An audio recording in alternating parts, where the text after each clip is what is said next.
வணக்கம் ஆபிரகாம். அதாவது சென்னை அடுத்த குரோம்பேட்டை ராதாநகர் ரங்கநாதன் தெருவில் செயல்பட்டு வரும் மகாதேவ் கைலாஷ் யாத்ரா என்ற தனியார் ஆன்மீக சுற்றுலா நிறுவனத்தின் மூலம் தமிழ்நாட்டிலிருந்து பல்வேறு பகுதியைச் சேர்ந்த சுமார் 49 பேர் கடந்த 14ஆம் தேதி சென்னை விமான நிலையத்திலிருந்து நேபாளம் வழியாக சீனா எல்லையில் உள்ள கைலாஷ் யாத்திரைக்கு புறப்பட்டு சென்றனர்.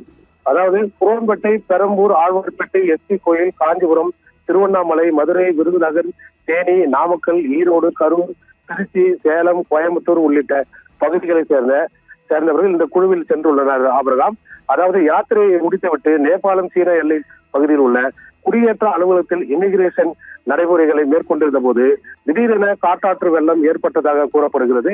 இதில் அந்த குடியேற்ற அலுவலகம் கட்டிடமும் வெள்ளத்தில் அடித்துச் செல்லப்பட்டதாகவும் அங்கிருந்த யாத்திரைகளின் நிலை குறித்தும் இதுவரை உறுதியான தகவல் கிடைக்கவில்லை என்று அவர்கள் உறவினர்கள் தரப்பில் தெரிவிக்கப்பட்டுள்ளது. இதனிடையே நேபாளத்தில் ஏற்பட்டுள்ள கடும் வெள்ளப்பெருக்கில் பல குடியிருப்புகள் அடித்து செல்லப்பட்டதாகவும் பலர் உயிரிழந்த காரணமாக போயுள்ளதாகவும் ஒரு தகவல் வெளியாகியுள்ளது. கடந்த 26ஆம் தேதி காலை 8:42 மணி அளவில் குரோம்பேட்டை சேர்ந்த குழுவில் பயணம் வழிகாட்டியாக சத்யநாராயணன் 28 வயது அவர் தொலைபேசியில் பேசியதாக கூறப்படுகிறது.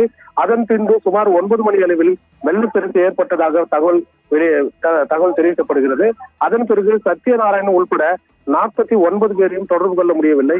அவர்கள் பாதுகாப்பாக உள்ளார்களா, எங்கு தங்கி வைக்கப்பட்டுள்ளனர் என்று குறித்தும் இதுவரை தெளிவான தகவல் கிடைக்கவில்லை. அவர்கள் அதாவது டிராவல்ஸ் நிர்வாகம் தரப்பிலும் தெரிவிக்கப்பட்டுள்ளது. மேலும் இந்த 49 பேர் குரோம்பேட்டை பகுதியை சேர்ந்த சத்யநாராயணன், விக்ரமன், மஞ்சுளா, வேலவேந்தன், ராஜலட்சுமி, அமுதா, கிஷோர் ஆகிய 7 பேர் இடம்பெற்றுள்ளனர்.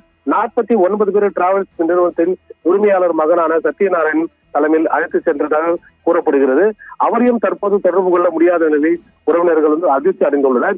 இதே போல் காஞ்சிபுரம் சண்முக நகர் பகுதியை சேர்ந்த பரணிக்குமார் என்பவரின் மாமனார் கோபால், அவரது மாமியார் சரஸ்வதி ஆகிய இந்த இரு குழுவிலும் யாத்திரை சென்றுள்ளனர்.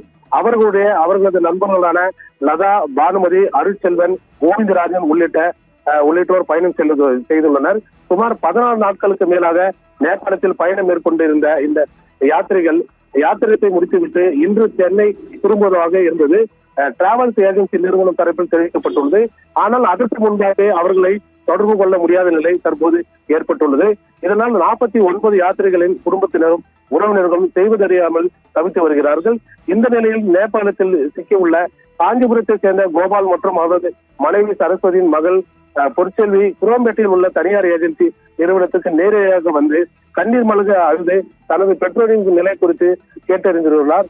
மேலும் சிட்லப்பாக்கம் காவல்துறையினர், தாம்பரம் வட்டாட்சியர் ஆகியோர் அந்த ஏஜென்சி நிறுவனத்திற்கு வந்து எத்தனை பேர் யாத்திரைக்கு அழைத்து செல்லப்பட்டனர், அவர்கள் விவரம் என்ன, முதியவர்கள் குழந்தைகளை எத்தனை பேர் அழைத்து செல்லப்பட்டனர் என்ற விவரங்களை சேகரித்து வருகிறார்கள். இந்த நிலையில் காஞ்சிபுரத்தை சேர்ந்த கோபால் சரஸ்வதி தம்பதியினர் மகள் பொற்செல்வி செய்தியாளர்களை சந்தித்து பேசிய போது அவர் கூறுகையில் எனது தந்தை கோபால், தாய் சரஸ்வதி ஆகியோர் கடந்த 14ஆம் தேதி இரவு கைலாஷ் யாத்திரைக்கு புறப்பட்டனர். அவர்களுடன் எங்களது பக்கத்து வீட்டை சேர்ந்த லதா, பானுமதி, அருட்செல்வன் ஆகியோரும் சென்றுள்ளனர். அவர்கள் தினமும் இரவு செல்போன் சிக்னல் கிடைக்கும் நேரத்தில் எங்களிடம் பேசி வந்தனர். கடைசியாக செவ்வாய்க்கிழமை மாலை சுமார் 6:30 மணி அளவில் உறவினர் ஒருவரிடம் பேசியுள்ளார். அப்போது அங்கு பெரும் ஒரு ஏற்பட்டது. அங்கே தங்கிவிட்டு மறுநாள் காலையில் காத்மாண்டு புறப்பட்டு இருப்பதாகவும் தெரிவித்தனர்.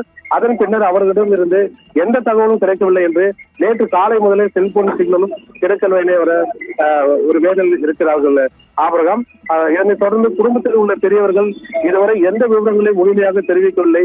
அவர்கள் பாதுகாப்பாக இருக்கிறார்களா என்ற தகவலும் மட்டுமே கூறி வருகிறார்கள். எங்களுக்கு அவர்கள் பாதுகாப்பா இருக்கிறார்களா என்ற நம்பிக்கையும் தற்போது வரை இல்லை. இதை தமிழக அரசு உறுதி செய்ய வேண்டும் என ஒரு கோரிக்கை முன்வைக்கிறார்கள்.